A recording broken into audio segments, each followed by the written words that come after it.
na timu inaonekana kama inacheza kwa hofu, woga, motivation kama leo haikuwa sawa, na hata upangaji wa timu naona kidogo kama kuna dosari.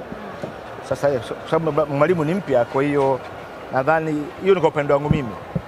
Mwalimu ni mpya, nadhani anahitaji muda zaidi wa kujua wachezaji wake na kujua jinsi gani ambavyo ataweza kuwatumia.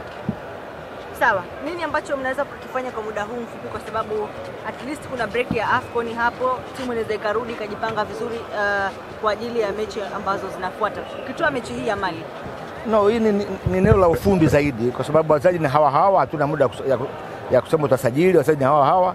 Kwa nadhani sasa hiyo ni homework ya mwalimu, akaangalie plan zake na jinsi tulivyocheza na tumekosea wapi, labda tukafanya marekebisho katika mechi inayofuata.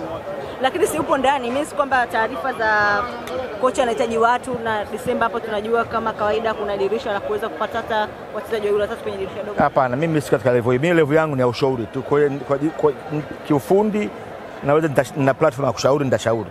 Kwa maana ya shabiki, nimeona mchezo, tumefungwa, sijafurahi, hatukufanya vizuri, naamini tumefanya makosa mengi. Timu kwa mechi ya leo, timu yetu haiko sawa. Kwa hiyo naamini mwalimu atalifanyia kazi. Basi. Kwa ulichokiona kwenye mchezo wa leo Chief, labda